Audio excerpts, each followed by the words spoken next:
The knock came at exactly 7:12 p.m. Not loud, not urgent, just firm enough to say someone believed they belonged on the other side of my door. I stood frozen in the hallway, my hand hovering inches from the light switch, listening to my own breath echo too loudly in my chest. The house felt smaller than it ever had before, as if the walls themselves were holding their breath with me. Outside, the porch light flickered on again, casting uneven shadows across the frosted glass of the front door. I didn't move. Another knock followed. Same rhythm, same confidence.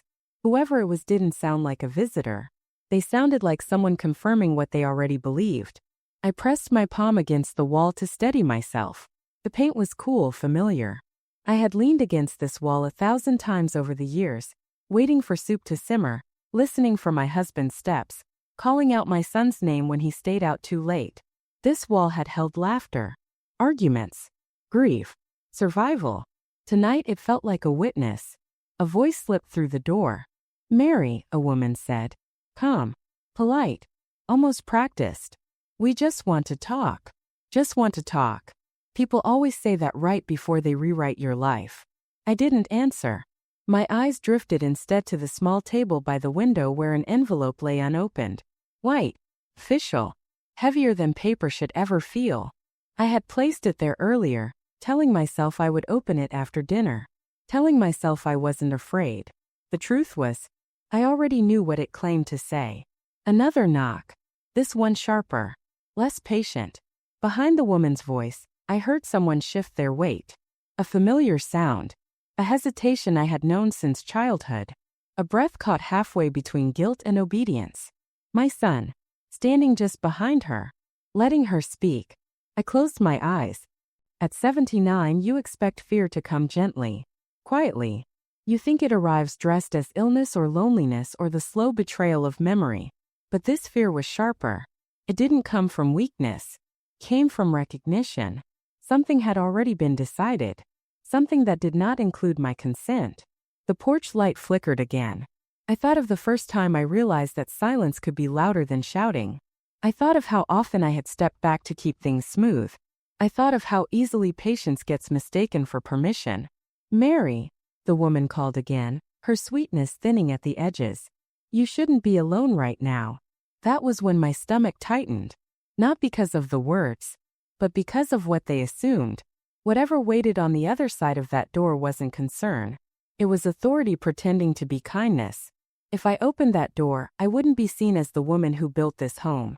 I would be seen as a problem that needed managing. So I stayed silent. And behind that door I felt something shift. Not anger, not fear, but certainty. Because this wasn't the beginning of my confusion. It was the beginning of their mistake. If I refused to open the door, how far were they willing to go to open my life anyway?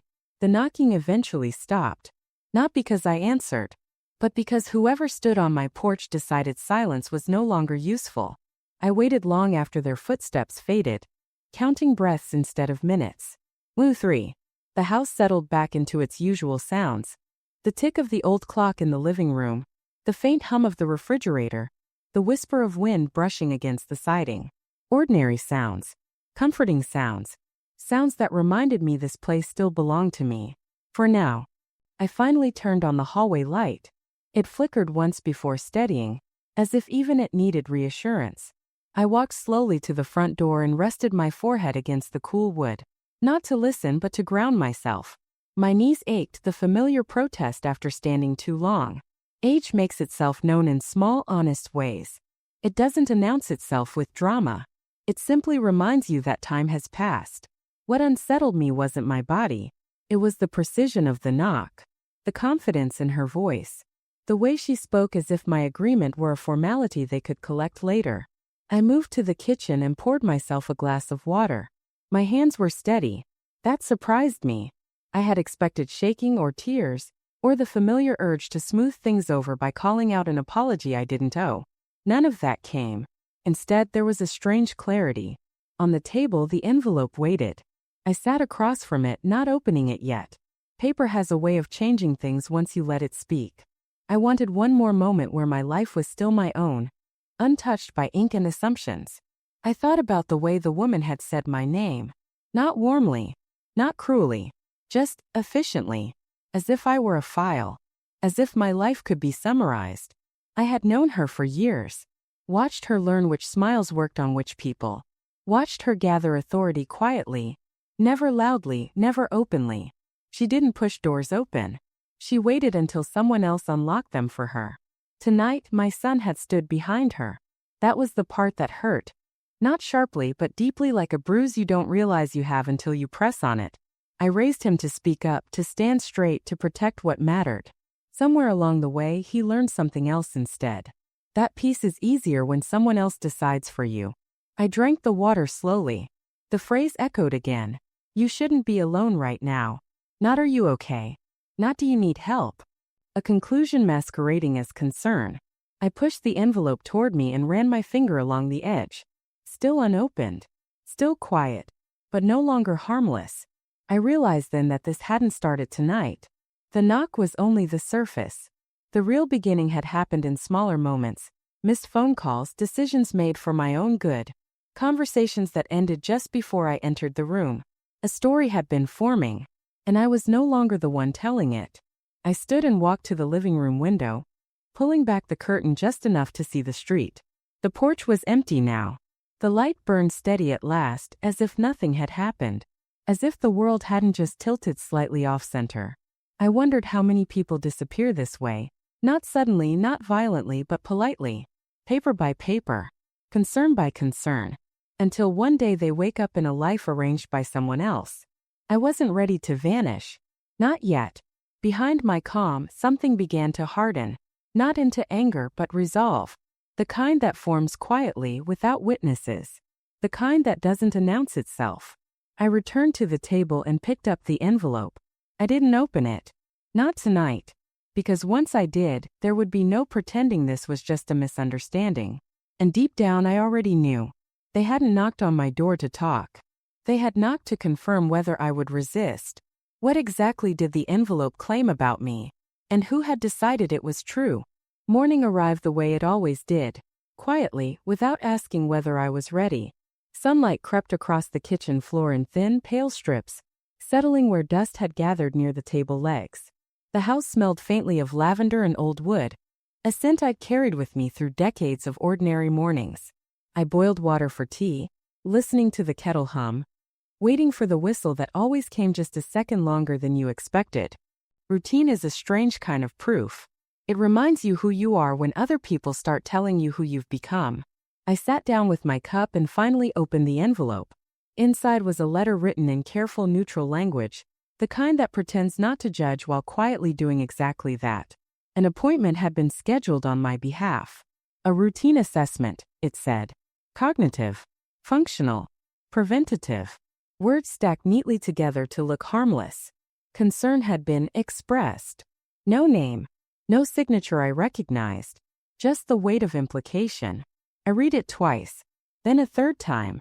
Not because I didn't understand it, but because I needed to be sure I wasn't missing something, some request for permission, some acknowledgement that this was my life they were discussing. There was none.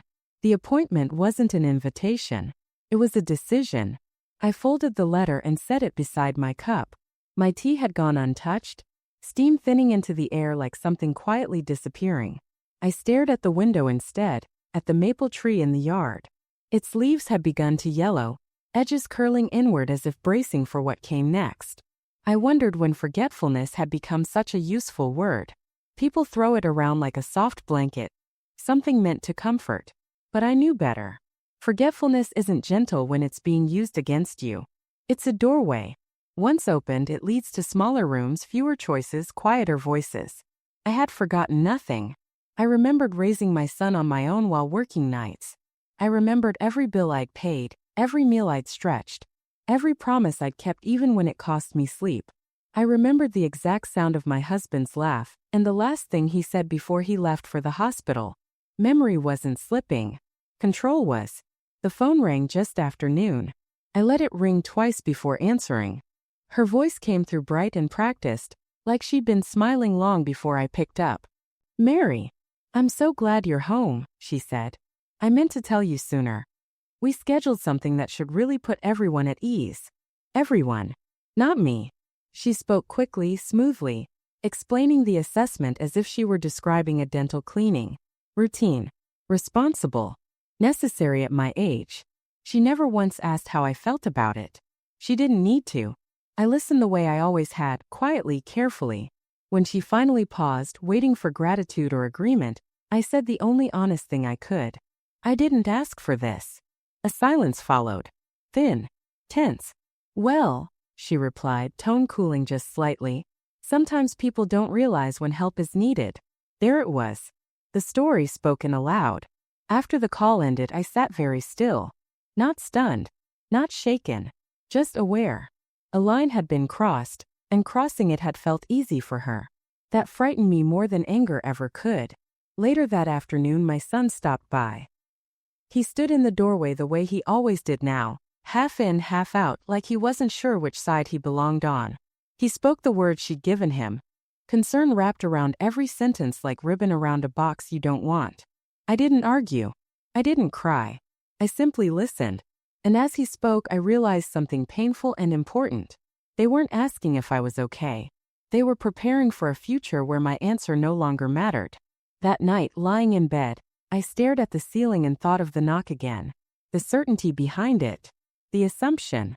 The quiet confidence that I would eventually give in. They thought this was about memory. They were wrong. It was about ownership. And whether I would notice before it was too late. If they were already questioning my mind, what would they try to take next? I went to the appointment, not because I believed I needed it, and not because I felt cornered. I went because fear grows loud when you avoid it, and quiet when you look it straight in the eye. The clinic sat on a clean corner downtown, all glass and soft colors, the kind of place designed to feel calming. Inside, everything smelled faintly of lemon and disinfectant. A young receptionist smiled at me like I was someone's grandmother, which I suppose I was, but there was something else in her eyes too. Expectation. As if she already knew what version of me she was meant to see. I wrote my name carefully on the sign-in sheet. No trembling. No hesitation. Still mine. The assessment room was small and quiet. The doctor spoke gently. Asked questions meant to sound neutral but land heavy. Dates. Numbers. Patterns. I answered without rushing, without defending myself. There is dignity in not performing your sanity for someone else. At one point she asked, "Has anyone expressed concern about your ability to live independently?" I paused, not because I didn't know the answer, but because I suddenly understood the power of the question. "Yes," I said. "Someone has." She nodded, pen moving, recording a version of me that would live on paper. When it was over, the doctor smiled kindly. "You did very well," she said. "There's no indication of impairment." Those words should have felt like relief. They didn't, because I already knew the truth. This evaluation had never been about answers. It was about documentation, about creating a trail that could be followed later, twisted if needed. When I stepped back outside, the wind felt sharper, more real. I stood on the sidewalk for a moment, letting the cold remind me that I was still here, still standing, still thinking. That evening my son called, not to ask how it went, but to confirm that I'd gone. When I told him the doctor saw no issue, he sounded relieved briefly, then uncertain, as if the result hadn't matched the ending he'd been preparing for. "Well," he said slowly, "that's good. Still, we should probably talk about next steps." Next steps. The phrase landed like a quiet threat. The next day she came to my house. No call. No warning. Just another knock. This one louder, less patient than the first. She swept inside with papers tucked under her arm, confidence stitched into every movement. She spoke of safety, of planning, of what happens if. Then she placed the documents on my table. Joint access. Shared authority. A signature line waiting like an open mouth. She spoke as if this was the natural conclusion of concern, as if I had already agreed. That was when I saw it clearly. Concern, when paired with entitlement, grows teeth. I didn't sign. I didn't raise my voice either. I simply said no. The room changed after that. Her smile thinned. Her words sharpened. She warned me softly about legal processes, about what courts consider best. She mentioned the evaluation again, as if reminding me she had leverage. And in that moment the truth surfaced. Not dramatically, not loudly, but unmistakably. This was no longer about helping me. It was about controlling the ending of my story. After she left, the house felt bruised. Quiet but not peaceful. I sat alone at the table, staring at the paper she'd left behind like shed skin. I thought of the knock at 7:12 p.m. I thought of the envelope. I thought of how easily a life can be reframed if you let someone else hold the pen. That night, I made a decision I hadn't planned on making. Not out of anger. Out of necessity. Because whatever came next would not stop on its own. And if I didn't draw a line now, they would keep moving it closer. Rehook. What choice did I make that night? One that would change everything they thought they could take from me. I didn't sleep much that night. Not because my thoughts were racing, but because they were settling. There's a difference. Racing thoughts feel chaotic, scattered, panicked. What I felt was heavier, slower, like sediment sinking to the bottom of clear water. Every conversation, every look, every carefully chosen word replayed itself. Not emotionally, but logically. Pieces aligning into a shape I could no longer pretend not to see. By morning, the decision I'd made the night before no longer felt like a reaction. Felt like preparation. I dressed carefully, not in anything formal, but in clothes that made me feel solid. My coat. My scarf. The shoes I reserve for days when I know I'll be walking longer than usual. Before leaving, I stood in the hallway mirror and studied my reflection. The lines on my face were deeper than they used to be. My hair thinner. But my eyes were clear. No confusion lived there. I took the bus across town to a building most people overlook. Brick exterior. Narrow staircase. No glossy signs. The kind of place where decisions are handled quietly, without spectacle. I hadn't been there in years, but the man inside remembered me immediately. "Mary," he said, rising slowly from behind his desk. "It's been a long time." Arthur Grant had known my husband. Had known me before grief made people speak to me more gently than honestly. He didn't ask why I was there. He waited. So I told him everything. Not with emotion. Not with drama. Just facts. The knock. The envelope. The appointment. The papers placed on my table as if they were inevitable. Arthur listened the way good listeners do, without interrupting, without softening the truth for comfort. When I finished, he leaned back in his chair and exhaled. "I've seen this before," he said quietly. "It usually starts with concern. And ends." I asked. "With control," he replied. "If it isn't stopped." He slid a thin folder across the desk. Inside were documents that looked unremarkable, clean pages, careful language, legal precision. Protection, he called it. A way to make sure no one could step in under the guise of helping. "This doesn't shut people out," he explained. "It simply makes it impossible for them to step over you." I didn't sign anything that day. Not yet. But as I rode the bus home, watching the city blur past the window, I realized something that made my chest ache in an unexpected way. The people closest to me had assumed I would never take a step without asking them first. They had mistaken history for permission. That evening my phone rang again. My son's name lit up the screen. I let it ring longer than usual before answering. "She's worried," he said immediately. Not hello. Not how are you. "I'm not," I replied. Silence followed. Heavy. Then he spoke again, voice strained. "You're making this harder than it needs to be." Harder for whom? I didn't ask the question aloud. I didn't need to. After we hung up, I sat alone in the dim kitchen, the porch light glowing steadily now. I thought of all the years I had softened my edges to keep peace. Of all the times I'd stepped back to make room for others. That season of my life was over. They believed pressure would bend me. They didn't realize pressure can also reveal structure. And the structure they were about to meet was one I had carried quietly my entire life. When they finally discovered the move I'd made in silence, how would they respond when control slipped from their hands? They found out 3 days later. Not because I told them, because control always senses when it's losing its grip. The phone began ringing early that morning, once, twice, then again. I watched it from across the room, letting the sound fill the space without answering. There was something revealing about urgency. When people rush, they stop pretending. By the time I picked up, my son's voice was tight, breath pulled thin between words. "What did you do?" he asked. No greeting. No softness. Just accusation. I made arrangements, I said calmly. There was a pause, then a sharper inhale. I could hear her in the background, whispering fast, directing, shaping his tone even when she wasn't the one speaking. She says this puts us in a difficult position, he continued. That you went behind our backs. I almost laughed, not because it was funny, but because the irony was too precise to ignore. You mean the way decisions were made behind mine? I asked. He didn't answer. The line went quiet except for breathing. His, hers, mine. 3 people tethered by a truth no one wanted to name.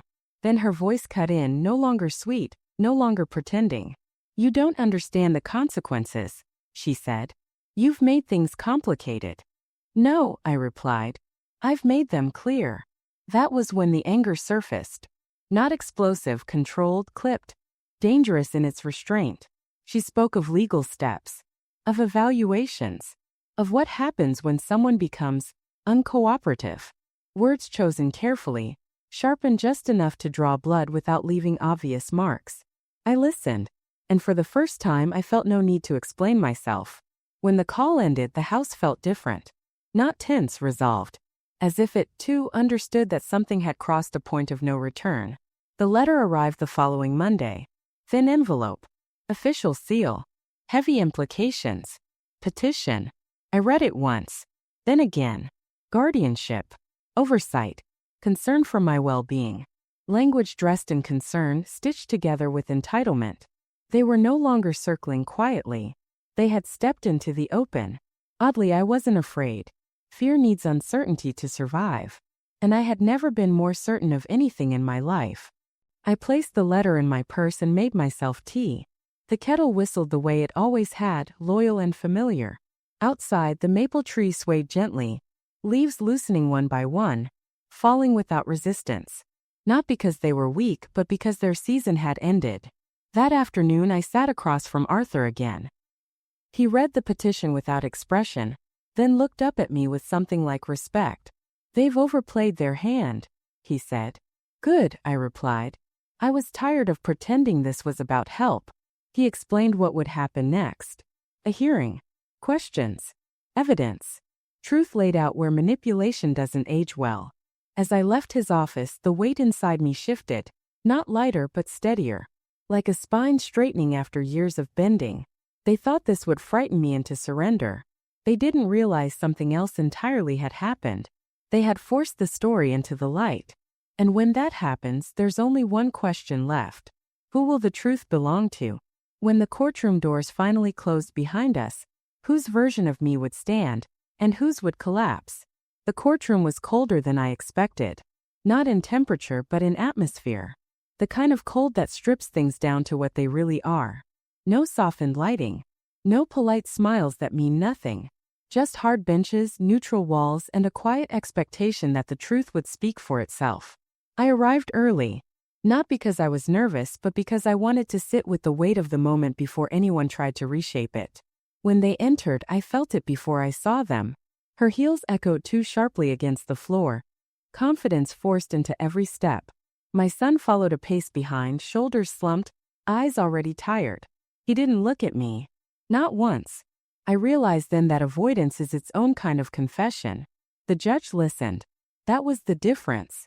Not politely. Not passively. Actively. Every claim was examined. Every assumption questioned. Every concern measured against evidence.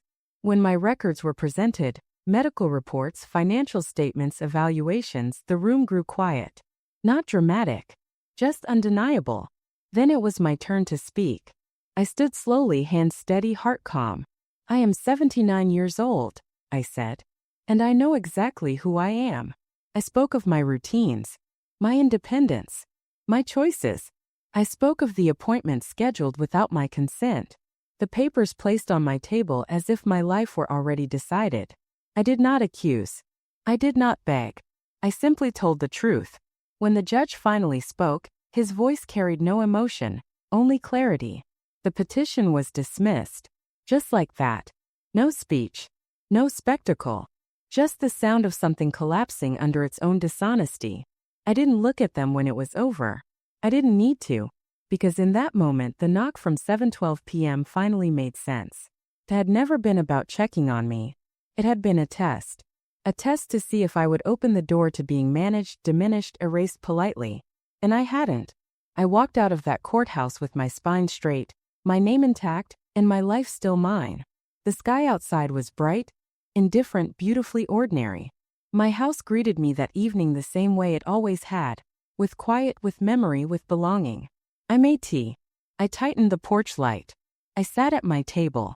And for the first time in a long time, I felt something rare and priceless. Peace. Not because I won, but because I refused to disappear. Age does not take your voice. Silence does when you let others decide it for you. And if this story moved you, if it reminded you to stand your ground, protect your dignity, or honor someone who once did the same, please like this video, share it with someone who needs to hear it, and subscribe for more real, powerful stories like this one. Stories that remind us we are never too old to choose ourselves. Your support helps these voices be heard.